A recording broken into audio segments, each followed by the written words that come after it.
Bismillahirrahmanirrahim. Assalamualaikum warahmatullahi wabarakatuh. Saya Wiwi Suryanti, saya dari SMP Darel Salam Kabupaten Bogor. Saya adalah salah satu CGP Angkatan ke-8. Pada kesempatan kali ini, saya akan menyampaikan tugas koneksi antar materi modul 3.1 tentang pengambilan keputusan berbasis nilai-nilai kebajikan sebagai pemimpin. Sebelumnya saya akan memperkenalkan diri, nama saya Wiwi Suryanti sebagai CGP, kemudian pengajar praktik saya Bapak Yopi Yan Lapri, kemudian Ibu fasilitator saya adalah Ibu Dwi Kartini. Sebelumnya saya akan menyampaikan kegiatan pemantik koneksi antar materi modul 3.1. Pemantik yang pertama, bacalah kutipan ini dan tafsirkan apa maksudnya. Mengajarkan anak menghitung itu baik, namun mengajarkan mereka apa yang berharga atau utama adalah yang terbaik. Teaching kids to count is fine, but teaching them what count is best. Ini kutipan dari Bob Talbert. Dari kutipan di atas, apa kaitannya dengan proses pembelajaran yang sedang Anda pelajari saat ini? Kutipan ini menyiratkan pentingnya mengajarkan anak-anak lebih dari sekedar keterampilan dasar, seperti menghitung. Ia menggambarkan bahwa sementara mengajarkan anak-anak keterampilan akademis seperti matematika adalah hal yang baik, lebih penting lagi adalah mengajarkan mereka nilai-nilai dan konsep-konsep yang benar-benar berarti dalam hidup. Dalam konteks pembelajaran yang sedang saya pelajari saat ini, kutipan ini mengingatkan kita bahwa pendidikan tidak hanya sebatas mengajar fakta dan keterampilan, tetapi juga harus mencakup pengajaran nilai-nilai dan etika yang penting dalam membentuk karakter dan perilaku seseorang. Ini menunjukkan bahwa pendidikan harus mencakup aspek moral dan sosial, bukan hanya aspek akademis semata. Dalam konteks ini, proses pembelajaran harus dirancang untuk mengembangkan pemahaman, sikap, dan perilaku yang baik, bukan hanya keterampilan teknis. Selanjutnya yang kedua, bagaimana nilai-nilai atau prinsip-prinsip yang kita anut dalam suatu pengambilan keputusan dapat memberikan dampak pada lingkungan kita. Nilai-nilai dan prinsip-prinsip yang kita anut dalam pengambilan keputusan memiliki dampak yang signifikan pada lingkungan kita. Ini dapat mempengaruhi lingkungan secara langsung maupun tidak langsung melalui tindakan dan keputusan kita. Selanjutnya yang ketiga, bagaimana Anda sebagai seorang pemimpin pembelajaran dapat berkontribusi pada proses pembelajaran murid dalam pengambilan keputusan Anda. Sebagai seorang pemimpin pembelajaran atau guru, saya memiliki peran yang sangat penting dalam membentuk proses pembelajaran dan pengambilan keputusan siswa. Dengan memainkan peran yang positif dalam pengambilan keputusan siswa dan membantu mereka mengembangkan keterampilan pengambilan keputusan yang baik, saya dapat memberikan kontribusi yang signifikan pada proses pembelajaran mereka dan membantu mereka menjadi pembelajar yang lebih mandiri dan bertanggung jawab. Kemudian yang keempat, menurut Anda, apakah maksud dari kutipan ini jika dihubungkan dengan proses pembelajaran yang telah Anda alami di modul ini? Jelaskan pendapat Anda. Education is the art of making men ethical. Pendidikan adalah sebuah seni untuk membuat manusia menjadi berperilaku etis. Kutipan ini, education is the art of making men ethical, atau pendidikan adalah sebuah seni untuk membuat manusia menjadi berperilaku etis, mengandung pesan penting tentang peran pendidikan dalam membentuk karakter dan perilaku etis seseorang. Secara keseluruhan, kutipan ini menggarisbawahi bahwa pendidikan bukan hanya tentang pemberian pengetahuan, tetapi juga tentang membentuk karakter dan perilaku yang etis. Dalam konteks pembelajaran yang telah saya alami, pendekatan ini akan memberikan perhatian yang lebih besar pada aspek moral dan etika, membantu siswa menjadi individu yang lebih baik secara moral dan intelektual. Selanjutnya kita akan beralih pada rangkuman koneksi antar materi modul 3.1 tentang pengambilan keputusan berbasis nilai-nilai kebajikan sebagai pemimpin. Yang pertama, bagaimana filosofi Ki Hajar Dewantara dengan Pratap Triloka memiliki kaitan dengan penerapan pengambilan keputusan sebagai seorang pemimpin? Proses pengambilan keputusan yang dilakukan seorang pemimpin harus dapat memberikan contoh atau teladan yang baik bagi yang memimpinnya, yaitu ingarsa sung tulada. Hasil keputusan harus mampu membangkitkan semangat untuk terus melakukan inovasi dalam melakukan pengambilan keputusan yang berpihak pada murid, yaitu ingmadya mangun karsa. Dan seorang pemimpin harus terus memberikan motivasi atau bimbingan saat melakukan proses pengambilan keputusan, yaitu tuturi handayani, agar memperoleh hasil sesuai dengan yang diharapkan. Kemudian yang kedua, bagaimana nilai-nilai yang tertanam dalam diri kita berpengaruh kepada prinsip-prinsip yang kita ambil dalam pengambilan suatu keputusan. Nilai-nilai yang tertanam dalam diri sebagai guru penggerak diantaranya berpihak pada murid, mandiri, kolaboratif, reflektif, dan inovatif harus menjadi dasar dalam pengambilan keputusan. Nilai-nilai tersebut akan berpengaruh kepada prinsip pengambilan keputusan yang akan kita ambil disesuaikan dengan situasi yang terjadi dan pengaruhnya terhadap lingkungan. Selanjutnya yang ketiga, bagaimana materi pengambilan keputusan berkaitan dengan kegiatan coaching atau bimbingan yang diberikan pendamping atau fasilitator dalam perjalanan proses pembelajaran kita, terutama dalam pengujian pengambilan keputusan yang telah kita ambil. Apakah pengambilan keputusan tersebut telah efektif? Masihkah ada pertanyaan-pertanyaan dalam diri kita atas pengambilan keputusan tersebut? Hal-hal ini tentunya bisa dibantu oleh sesi coaching yang telah dibahas pada sebelumnya. Kegiatan coaching atau bimbingan yang diberikan pendamping atau fasilitator dapat menjadi bekal dalam melakukan proses pengajuan keputusan secara bertahap menggunakan 9 langkah pengambilan dan pengujian keputusan. Coaching dilakukan dengan memenuhi kompetensi inti diantaranya kehadiran penuh atau present, mendengarkan aktif, dan mengajukan pertanyaan berbobot. Saat melakukan pengujian keputusan pun sebaiknya menggunakan kompetensi inti coaching tersebut, sehingga kita dapat menggali informasi sebanyak-banyaknya dari permasalahan yang ditemui. Pengambilan keputusan menggunakan 9 langkah pengujian akan efektif jika diimbangi dengan pendekatan coaching dan dilakukan secara kolaboratif dengan berbagai pihak.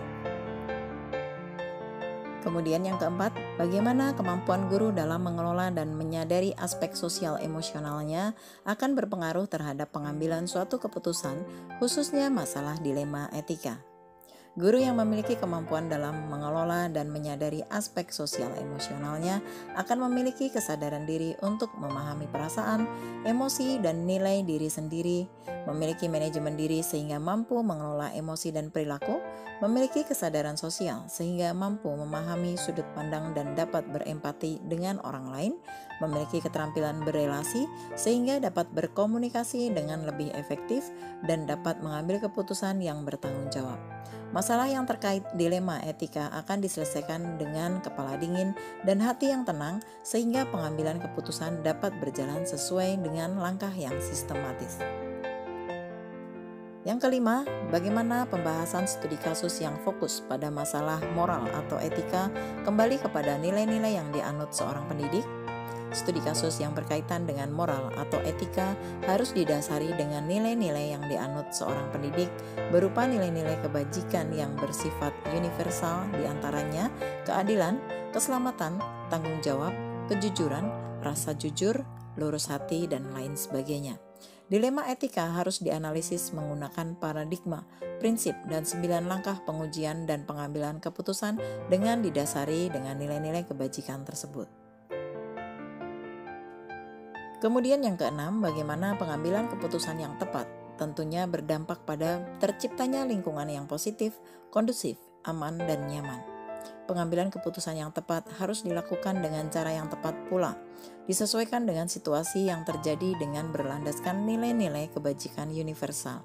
Saat keputusan yang diambil sudah tepat, maka akan tercipta lingkungan yang positif, kondusif, aman, dan nyaman. Tidak ada pihak yang merasa dirugikan, semua akan mendapatkan solusi atas permasalahan yang dihadapi. Yang ketujuh, apakah tantangan-tantangan di lingkungan Anda untuk dapat menjalankan pengambilan keputusan terhadap kasus-kasus dilema etika ini? Adakah kaitannya dengan perubahan paradigma di lingkungan Anda? Ketika individu atau organisasi dihadapkan pada situasi di mana dua atau lebih nilai atau prinsip etika yang mereka yakini bertentangan, mereka harus memutuskan bagaimana mengatasi konflik ini. Jika suatu organisasi mengalami perubahan budaya yang mendukung nilai-nilai etika yang lebih kuat, maka keputusan etika mungkin lebih diutamakan dalam seluruh operasinya. Yang kedelapan, apakah pengaruh pengambilan keputusan yang kita ambil ini dengan pengajaran yang memerdekakan murid-murid kita? Bagaimana kita memutuskan pembelajaran yang tepat untuk potensi murid kita yang berbeda-beda? Pengambilan keputusan yang kita ambil harus berpihak pada murid. Dalam pembelajaran, salah satu strategi agar berpihak pada murid adalah menggunakan pembelajaran berdiferensiasi. Pembelajaran berdiferensiasi dapat memenuhi kebutuhan belajar murid sesuai dengan kesiapan belajar, minat, dan profil belajar murid, sehingga akan tercipta merdeka belajar sesuai dengan potensi yang mereka miliki. Yang kesembilan, bagaimana seorang pemimpin pembelajaran dalam mengambil keputusan dapat mempengaruhi kehidupan atau masa depan murid-muridnya. Dalam mengambil keputusan, seorang pemimpin pembelajaran harus mempertimbangkan berbagai macam kemungkinan yang terjadi, termasuk menyangkut masa depan murid.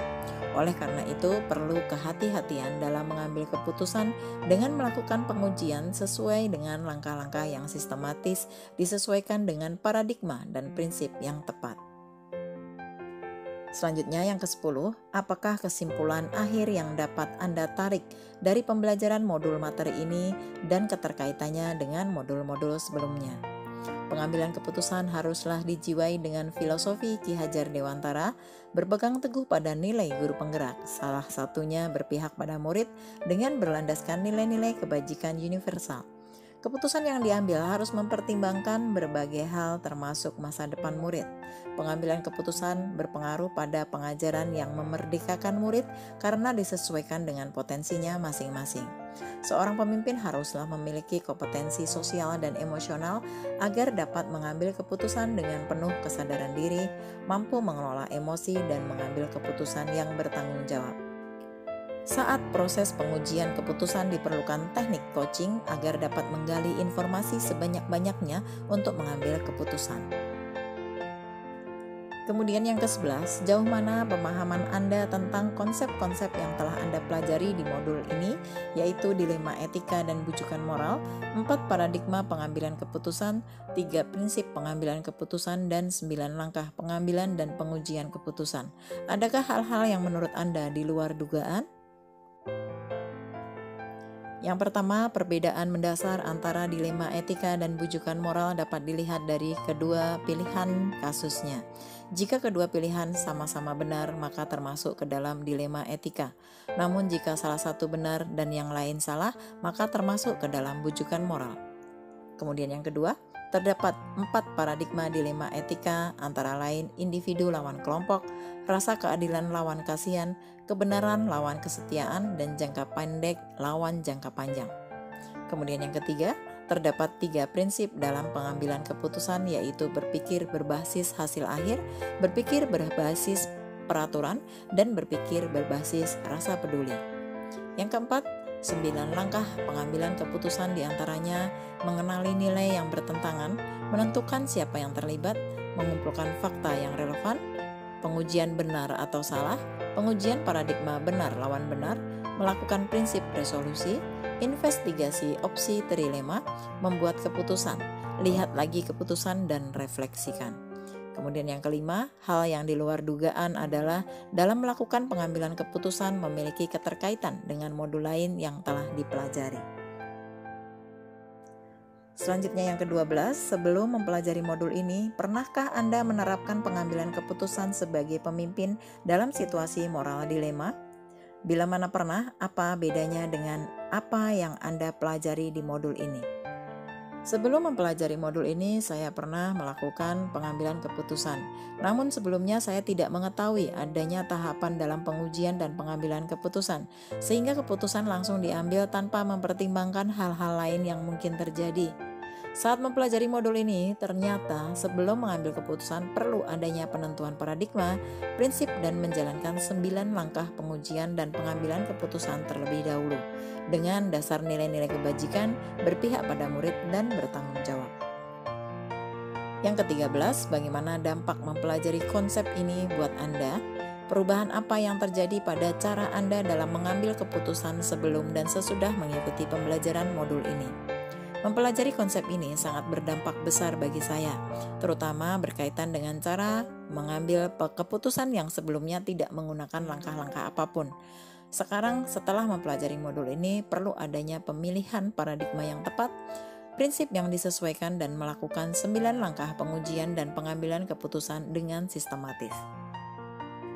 Yang terakhir, yang ke-14, seberapa penting mempelajari topik modul ini bagi Anda sebagai seorang individu dan Anda sebagai seorang pemimpin. Sangat penting mempelajari modul ini baik sebagai individu maupun sebagai pemimpin karena dapat mengambil keputusan yang dapat dipertanggungjawabkan dengan berlandaskan nilai-nilai kebajikan agar dapat berpihak pada murid. Demikian tadi rangkuman koneksi antar materi modul 3.1 tentang pengambilan keputusan berbasis nilai-nilai kebajikan sebagai pemimpin. Mudah-mudahan tugas ini bisa menginspirasi kita semua dan bisa bermanfaat untuk kita semua. Terima kasih telah menonton video ini. Wassalamualaikum warahmatullahi wabarakatuh.